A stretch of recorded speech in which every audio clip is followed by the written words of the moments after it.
Good morning, folks, and welcome to the Gallant Views Daily News for Tuesday, the 2nd of July 2024. My name's Colin, and I'm delighted to be joined by Scott Young. Scott, this is sounding like an old guy. How's that, the 2nd of July already? It's mental, isn't it? Like, me and my sister were speaking about this yesterday. She said we're closer to Christmas 2024 than we are to Christmas 2023, which is the most mental thing I've heard anyone ever say. So I don't know how it's set in July, but it's flew in this year. It's flew in, but a lot of stuff's happened, and hopefully a better second half of the year as a Rangers fan than the first half was. I don't even why behind about Christmas, man. My season ticket money came out. I did a full instalment, so it came out yesterday, and I went, ripped again, I'm man. saying, So. I'm saying it, but I think we've got one man instalment left. One man instalment, and then Champions League money starts. So we don't have a break. It's just an endless cycle of money to watch So crap football. that's my annual announcement. If anybody wants to join the Copeland Road Menage, you can find me. Well, you can't find me in the Copeland stand at the start of the season. Maybe in October, you can come up and see me in the Copeland rear, and we'll get a Menage sorted. Do you know what a Menage is, Scott? You too young for that? I was far too confused when you started speaking about the Menages. Well, we'll leave that to you. The listeners will tell you in the comments. Jesus Christ, man, what a start to my day. I feel very old now. Let's talk about the Rangers. Story that broke over I say broke. A story that's been circulating over Sunday and Monday. Birmingham City apparently interested in Connor Goldson, Scott. So Chris Davis, the Celtic player,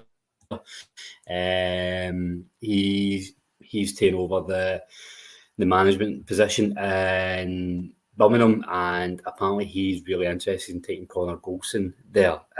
So Goldson obviously 2 years left of his contract. Birmingham in League One this year, so Goldson would be going as the main man, I'd imagine, maybe even a captain. I don't know how much money Birmingham City have. They're a fairly big club in terms of like English second and third tier status. I'm not too sure. So I could see Goldson going to a club like that. I don't know if I see him going to League One, but what's your thoughts on this? I was quite shocked when I heard he was got Birmingham were linked, but Birmingham have been splashing the cash a bit. They were linked with the boy, is it Callum O'Hare? He was for Coventry. Yeah, I think he was one of the Championship Player of the Year, nominated for Player of the Year. Or he was up there for Player of the Year last year. They were heavily linked with him. Also, we've been linked with him. So it seems to me that they are really looking at the fact because they got new owners last year, obviously, and the new owners made an arse of it. Let's be completely honest. When they sacked John Eustace and brought in Wayne Rooney, and that went up the shitter quite quickly. So they do seem to be splashing the cash and being desperate to come straight back up. And someone like Goldson would be good at that level because experienced head played X amount of games for us every week, European final, etc., Champions League, whatever. So I think he would be. I think that's the kind of sign you'd look at as a League One club. He'd be good to get us straight back up. From his point of view, I think he can do better. As much as we all lambasted him for the back end of last season, when he was pretty bad before his injury, I do think he is better than English League One. But in saying that, I think the options are English League One or Saudi Arabia. Seems to be they're the only two option cards. So you can get decent. If you can probably play, I don't think there's probably much between the levels. I'm completely honest. I would be surprised if Saudi Arabia has a similar level to English Championship, English League One. So you could probably play in the same level for double the amount of money in Saudi Arabia. I'm going to Saudi Arabia. I don't know about you. So it seems to be. So obviously Goldson has a decision to make. Maybe he wants to stay here for his family. He's got a young family. So there's a different option in the cards here. But yeah, like you, I'm quite shocked that an English League One club is in the conversation, really. Aye, I think you've hit the nail on the head there. Like, it's okay to say we don't want him, but he's too good for League One. I think you would show it there. But again, we know there's been conversations had with Connor Goldson, and like even when he stayed up in the Rangers north of the border, like a big part of his decision making was his family, where he wanted to bring up his family, where his wife wanted to stay as well. That would factor into it. So somewhere like this may, like if he's getting similar money what he's on now, and for his last move of his career going closer to home, then that may be the option for him. That may be appealing to him, even if it is in League One, as opposed to, I mean, if his wife was hesitant going to Glasgow because it was too far away from home. I mean, Qatar, Saudi Arabia is a wee bit further afield. Yeah, but I mean, you could always I've seen a lot of footballers speak about going to Saudi, and they basically told their families, right, I'm away for 2 years, I'm earning money that can set our grandkids up. So it's basically a year, maybe 2 years to be away from his family. So obviously we we're not Connor Goldson, we don't know what he's currently thinking. For all we know, he could be at Rangers next season. Let's hope not, but he could be. So he definitely has a decision to make, and yeah, his family will be a big part of this because it has been a. I don't think his family are up here, but I think they travel. Like I think his kids are still in school up here, so I'm not. Obviously, we don't know what he's thinking at the moment, but I'd be very shocked if he's still here next season. But I'd also be very shocked if he's in Birmingham next season either. Aye. So we'll put that one on the paper talk list then, if that's the case. Obviously, there's not been any news at all about outgoings, any concrete news over the weekend. Goldson to Birmingham and Scott Wright to Sheffield Wednesday is the only thing that's really happened. We are expecting James Tavernier still to go, and this kind of leads us on to our next story, where the first part of this, Scott, is not really news, where the Sun and the Record and the Herald and other newspapers are just saying that the Ben Johnson interest was real by Rangers and actually went all the way back to January, where they were interested in it. We were just ruled out because of wages. So I don't know, it's a slow news day for the papers. They're just rehashing that. We already knew that. But so that I'm kind of bringing that up because we know we're in the market for a right back. And this leads us nicely on to the boy Walters. I'm not going to try and say his first name because I will butcher it. I think it's Ruel Walters from Arsenal.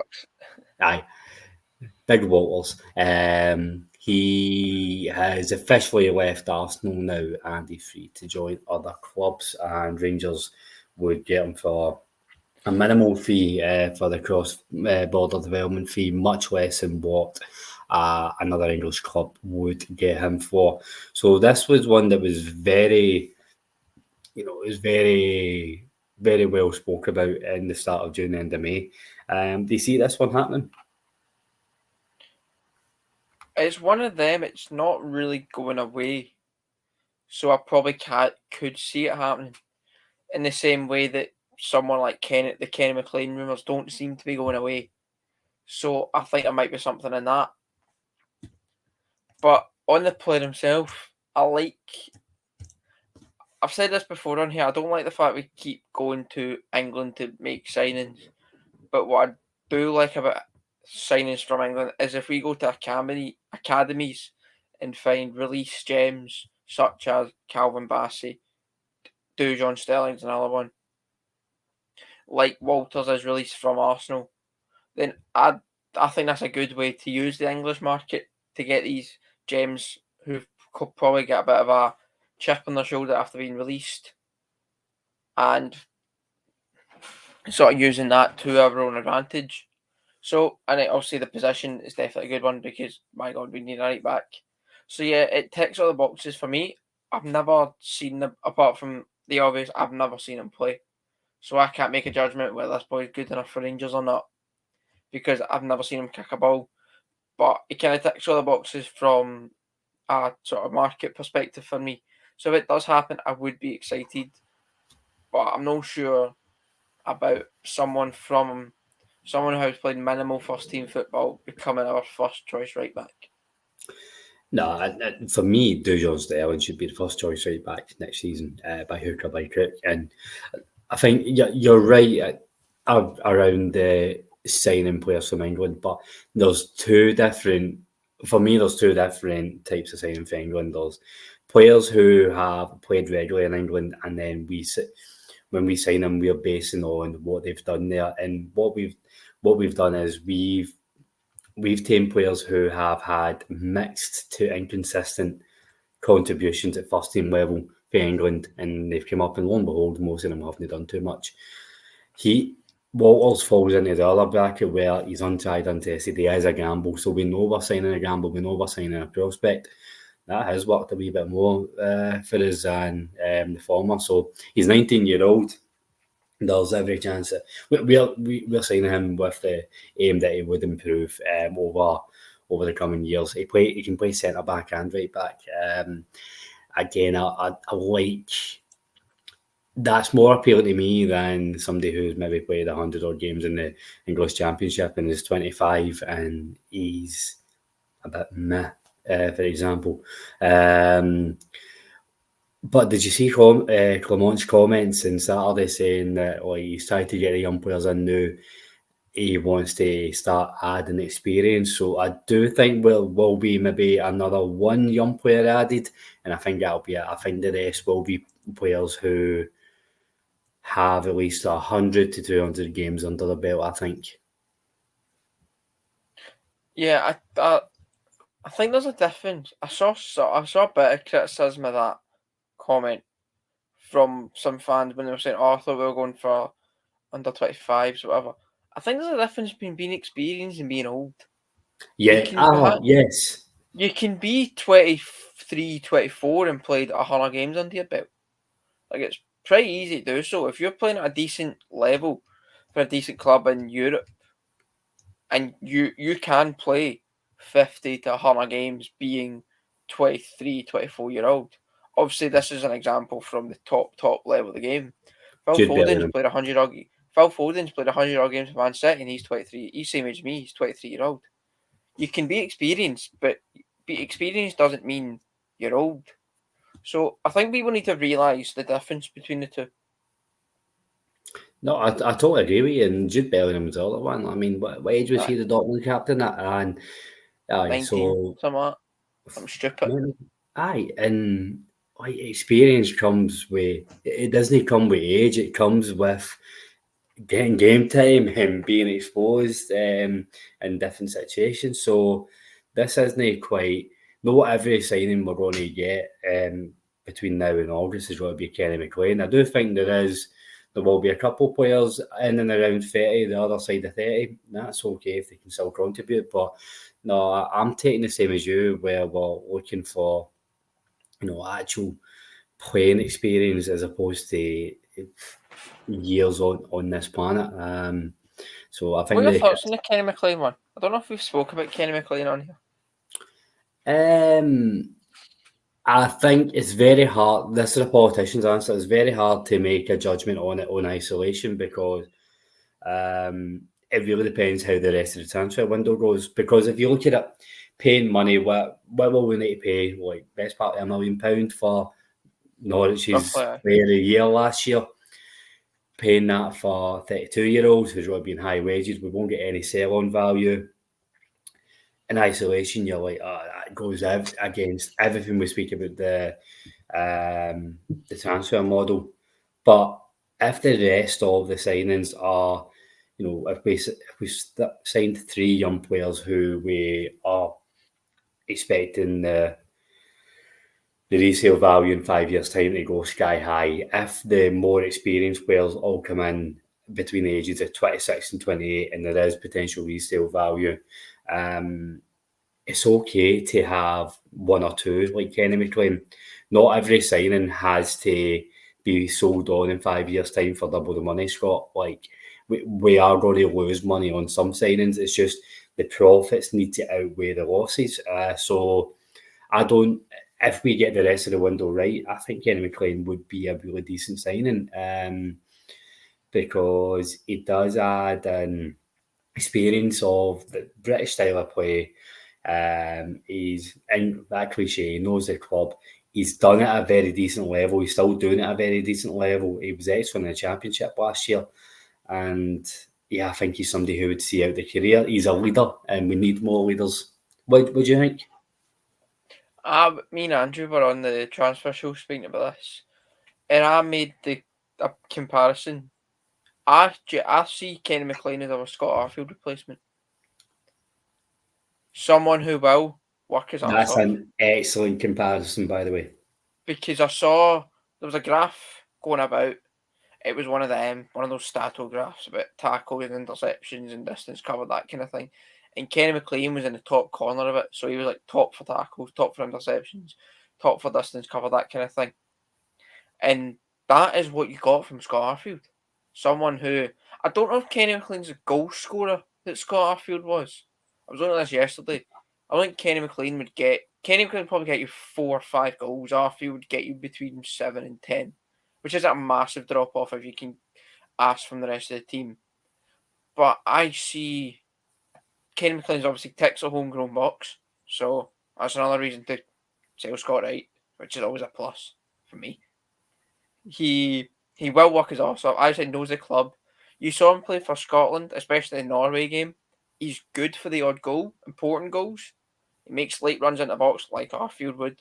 So to me, it does tick all the boxes. But like you said, he does need to we need to get the rest of the window right. Can it be all Kenny McLean's? One Kenny McLean plus a bunch of children would work for me. Aye, but it is that balance. We can't. Well, just about come on to Colin Scott, who's not played any very much first team football. We can't have 12 signings like him because not all of them will work out. But no, I take Kenny McLean, and I'm not adverse to it. It really is depends in the context of how the rest of the window goes. But that's a great comparison. Scott Arfield. I think Kenny McLean is a wee bit of a deeper player, but the whole profile of the type of character and somebody who can contribute is spot on. So Colin Nsiala, speaking to RTV for the first time, I think he joined tail end of last week, and he's getting in about pre-season training, and he's talked about. He was asked how he feels about joining Rangers, and he said, first of all, there's a huge sense of pride. This club is legendary. Totally agree, Clinton. He said it's legendary with lots of titles and prestige, including in Europe. I'm honestly very honoured to sign for this club. I know it's a club that the fans are very committed to. They put so much heart in getting behind the team in every competition. And I feel a big sense of responsibility and lots of anticipation and excitement about experiencing that atmosphere too. I know the manager coached in Monaco as well as in the Belgian league. He always puts a lot of faith in young players. And as a young player, that was a big factor for me in my decision to come to Glasgow. It helps to have a coach like Philippe Clement. He gives a lot of support to young players, and that doesn't make it feel like a big step. Having a coach that will help me progress, so I'm not focused on the step up from the academy to the senior level. So Scott, there's a few things here. Over the last couple of weeks, when the likes of Robbie Fraser and Mason Munn and stuff have signed their contract extensions, Clement and Coppin are speaking so heavily and so consistently about young players making the step up. Clinton Nsiala here has just spoke heavily around that's been a big factor in him coming to Rangers, somebody who puts faith in young players. That coupled with the focus the Rangers media team have put on this signing, it's more of a first team type signing, like focus as opposed to a young player. So I think this boy might be here to play. When he first signed, I thought it'll maybe be a Calvin Bassey type player where he'll play for the B team for the first year and then eventually make a step up. I think he's maybe one of your centre halves. I've always thought he was coming in as a starter. Well, not a starter, but I always thought he was coming in to be first team player. I will say this, I always built into Calvin Bassey's first season. People talk about how good Calvin Bassey was. Europa League 1, his second season was phenomenal. I always, my first thought when I come to Calvin Bassey is always that St Mirren away in the cup. Do you remember that game? We got beat, and he was the worst player in the park. It's always better than him. But with the young player thing, talk about Clement being good with her. I want to see that in practice more next season, because the amount of times we were saying when Lundstrom was hopeless, start Bailey Rice, play Bailey Rice more, and he just kept with Lundstrom until Sterling get fit or Diamandi get fit or whatever else get back. Raskin. So I want to see that. I don't want players just saying, "Oh, you like young players," but I need to start seeing that more, because we only saw it towards the back end of last season when we had to play someone like Leon King. We had to play someone like Robbie Fraser. I want to see us use the academy more, but that goes into a different topic of conversation, which I've been hammering on all day. The young players don't play games for the B team. They play a friendly once every 2 months, so that needs fixed. Oh, Scott, we could do a 6-parter in that pod. We're getting all the opinions of the podcasters on that. Aye, honestly, we could.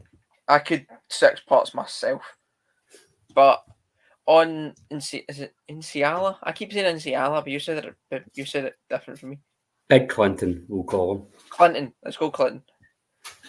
What you were saying, I like, obviously, with comments in the first interview, it's all this kind of the same stuff.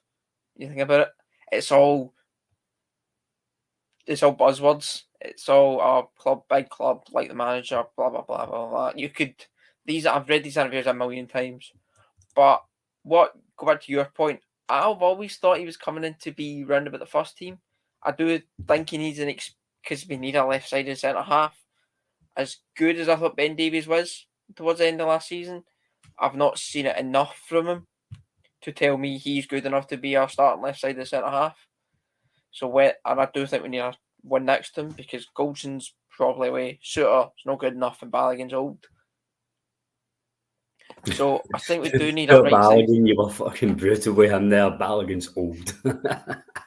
But I'd still rather have Balogun at starting most games than Suter. That's a different conversation. But no, hopefully he does play, because he was 19. He was in and about AC Milan with Maldini. Maldini is in and about there, and there's no better praise you get when it comes to centre halves than Paolo Maldini. Let's be honest here.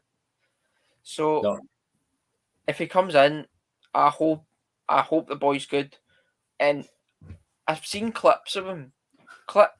I've seen clips, and I've sort of read some reviews of him, and he does seem to be that. He does seem similar to Calvin Bassey in his style of play. So if he can be anything like Calvin Bassey was in the second season, then I think we've got a top centre half in our hands. He looks very athletic and powerful in how he moves and how he runs. On the clips, a lot of them really focused on him bringing the ball out from defence, which, if we're being honest, Calvin Bassey wasn't the greatest at. So that would be good if he is a ball-playing centre-half who does have the physicality behind him as well. Yes, he might not be perfect, and he might still need, kind of caressed and finessed with that sense. But on that interview, we'll not run through it all, but he goes on to speak about just the experiences he's had at Nantes and then AC Milan as well. And I think the last point I'll make in it is, he was very well thought of at AC Milan, and he wasn't hounded out the door.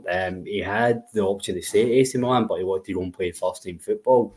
And I think the technical side of the game that he would have learned at Milan will be something we've probably not seen in a young defender in a long time. Because you mentioned Calvin Bassey there. Calvin Bassey wasn't the most technically gifted footballer in the world. He was a very good crosser of the ball, but what he was good at was big, powerful runs where you could just. I mind there was one game, I should depressingly think it was the Europa League final, where he picked the ball up at halfway line and he just ran in a straight line and he got to our 18-yard box, and no one wanted to go anywhere near him because of his speed, his physicality, that kind of thing. So Bassey, no, don't ask Calvin Bassey to pass the ball. He was never a good passer of the ball. He was a good crosser of the ball. Don't let him pass the ball. Like Goldson's always good at that diagonal switch. Bassey, don't do that. So if he's a better passer of the ball, Calvin Bassey, then I probably won't be as like powerful and quick as Bassey, but if he can do those things well enough and be a bit more well rounded than Bassey was in terms of on the ball stuff, and only be 19, then I think we've got a good player in our hands. Hopefully it's good enough to be a starter. Here's hoping. So that will do us for today. So as always, the listeners, the link to Scott's Just Ribbon page will be in the description as he's training for the Hierarchs, and all proceeds from the Macmillan Chancellor support. So Scott, how's the training going? Yeah, no, mate, it's going well. I was saying to you before I came on last night, I've got a session today. As in about 3 hours. Then I'm going to another one tonight, and I've got a couple. I've got one in the morning, one Thursday. So, no, it's going well. I'm looking forward to it. Getting fitter, getting quicker, and I'm enjoying it. Good on you. And how far away from your donation goal are you? Like 50 quid or something. 50 quid. So even if any listeners can even donate £1 or anything they can spare will go a long way. But no, you've done really well so far with the fundraising and the training. So keep it up, mate. Yeah, no, cheers, mate. Aye. Do it about 3-4 months now for the big day. There you go. So young Scott might know what a Minaj is, but he's a go-getter. He's up to the crack of dawn doing these pods and then going training after it. So there's hope in our youth yet. But always a pleasure having you on, mate. And Scott, thanks. I'll speak to you tomorrow, I believe. Yeah, I'm on tomorrow, yeah. Nice one. And thank you to everybody for listening. As always, give us a like, subscribe, follow, comment, let us know what you think in the pod, and we'll speak to you again tomorrow morning. Until then, take care.